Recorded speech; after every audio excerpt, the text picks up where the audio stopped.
Hello everyone, రండి English నేర్చుకుందాం. Let's learn English. Friends, నేను చేస్తున్న ఈ వీడియోస్ కనుక మీకు ఏమాత్రమన్నా యూజ్ అవుతున్నాయి, కొంచెమన్నా ఇన్ఫర్మేటివ్గా అనిపిస్తున్నాయి అని మీకు అనిపిస్తే ప్లీజ్ వీడియోని లైక్ చేసి ఛానల్ని సబ్స్క్రైబ్ చేసుకోండి.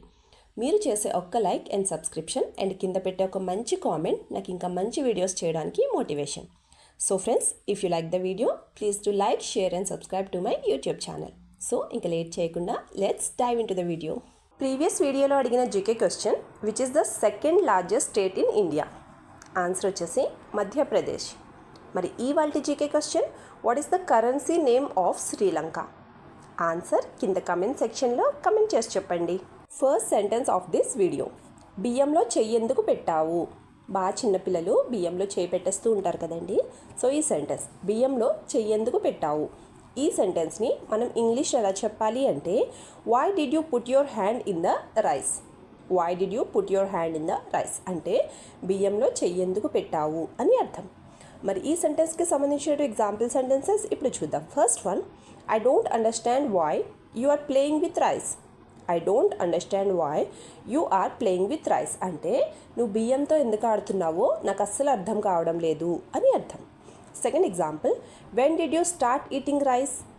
When did you start eating rice అంటే నువ్వు బియ్యం తినడం ఎప్పటి నుంచి మొదలు పెట్టావు? రైస్ అంటే మనం బియ్యం కూడా రైస్ అనే అంటాము, అలానే అన్నాన్ని కూడా రైస్ అనే అంటాము. సో మనం వాడే సెంటెన్స్లో ఆ సందర్భాన్ని బట్టి అది బియ్యమా లేక రైసా మనమే అర్థం చేసుకోవాలి. So when did you start eating rice అంటే నువ్వు బియ్యం తినడం ఎప్పటి నుంచి స్టార్ట్ చేసావు అని అర్థం. నెక్స్ట్ వన్, చాలా ఎండగా ఉంది, బయటికి వెళ్ళకు. ఈ సెంటెన్స్ని మనం ఇంగ్లీష్లో ఎలా చెప్పాలి అంటే, it's two Sunny so you don't go out side. It's two Sunny so you don't go out side అంటే చాలా ఎండగా ఉంది, బయటికి వెళ్ళకు అని అర్థం. మరి ఈ సెంటెన్స్కి సంబంధించిన ఎగ్జాంపుల్ సెంటెన్సెస్ ఇప్పుడు చూద్దాం. First one, summer has begin so do all your works in the evening. Summer has begin so do all your works in the evening అంటే ఎండాకాలం, వేసవకాలం స్టార్ట్ అయిపోయింది, సో నీ పనులన్నీ నువ్వు ఈవినింగ్, సాయంత్రం పూటే చేసుకో అని అర్థం. Second example, why did you turn on the AC again? Why did you turn on the AC again అంటే మళ్ళీ నువ్వు ఏసీని ఆన్ ఎందుకు చేసావు అని అర్థం. నెక్స్ట్ వన్, నేను అడిగితే ఎందుకు చెప్పట్లేదు? ఈ సెంటెన్స్ని మనం ఇంగ్లీష్లో ఎలా చెప్పాలి అంటే, why didn't you tell me when I asked? Why didn't you tell me when I asked అంటే నేను అడిగితే ఎందుకు చెప్పట్లేదు అని అర్థం. మరి ఈ సెంటెన్స్కి సంబంధించిన ఎగ్జాంపుల్ సెంటెన్సెస్ ఇప్పుడు చూద్దాం. First one, why are you afraid of me? How do I look to you? Why are you afraid of me? How do I look to you అంటే నన్ను చూసి నువ్వు ఎందుకు భయపడుతున్నావు, నేను నీకు ఎలా కనిపిస్తున్నాను, లేదా నేను నీకు ఎలా కనిపిస్తున్నాను, నన్ను చూసి నువ్వు ఎందుకలా భయపడుతున్నావు అని అర్థం. Second example, you do what you have to do without fear. Why are you afraid of seeing me? You do what you have to do without fear. Why are you afraid of seeing me అంటే నువ్వు చేయాల్సిందంతా చేసేసి మళ్ళీ ఎందుకు నన్ను చూసి భయపడుతున్నావు అని అర్థం. నెక్స్ట్ వన్, ఆ బట్టలు ఇంకెప్పుడు వాడతావు? ఈ సెంటెన్స్ని మనం ఇంగ్లీష్లో ఎలా చెప్పాలి అంటే, when will you use those clothes again? When will you use those clothes again అంటే ఆ బట్టలు ఇంకెప్పుడు వాడతావు అని అర్థం. మరి ఈ సెంటెన్స్కి సంబంధించిన ఎగ్జాంపుల్ సెంటెన్సెస్ ఇప్పుడు చూద్దాం. First one, if you leave those clothes unused now you won't be able to use them later.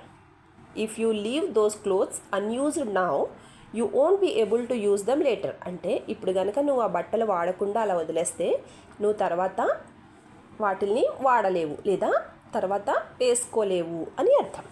Second example, you use all your old clothes or I won't buy you any new clothes at all. You use all your old clothes or I won't buy you any new clothes at all అంటే నువ్వు నీ పాత బట్టలన్నీ వాడేసే, లేదంటే నేను నీకు కొత్త బట్టలు కొనివ్వను అని అర్థం.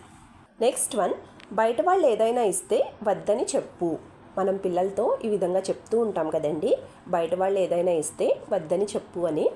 ఈ సెంటెన్స్ని మనం ఇంగ్లీష్లో ఎలా చెప్పాలి అంటే, if outsiders offer you something say no లేదా say no to them. If outsiders offer you something say no to them అంటే బయట వాళ్ళు ఏదైనా ఇస్తే వద్దని చెప్పు అని అర్థం. మరి ఈ సెంటెన్స్కి సంబంధించిన ఎగ్జాంపుల్ సెంటెన్సెస్ ఇప్పుడు చూద్దాం. First one, when some one you don't know brings you something, don't take it at all. When some one you don't know brings you something, don't take it at all అంటే నీకు తెలియని వాళ్ళు ఎప్పుడన్నా ఏమైనా తీసుకొచ్చి ఇస్తే తీసుకోవద్దు అని అర్థం. Second example, how did the chocolates get in to your bag. How did the chocolates get in to your bag అంటే ఈ బ్యాగ్లోకి చాక్లెట్స్ ఎలా వచ్చాయి అని అర్థం.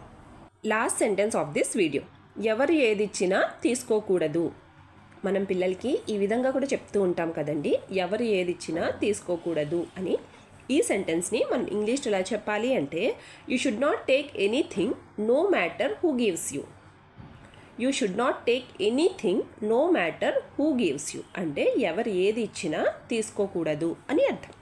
మరి ఈ సెంటెన్స్కి సంబంధించిన ఎగ్జాంపుల్ సెంటెన్సెస్ ఇప్పుడు చూద్దాం. First one, if uncle gaves you money, why do you take it.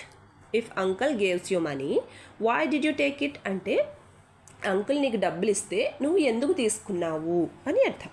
Second example, next time someone offers you something like this, say no లేదా సే నో టు దెమ్.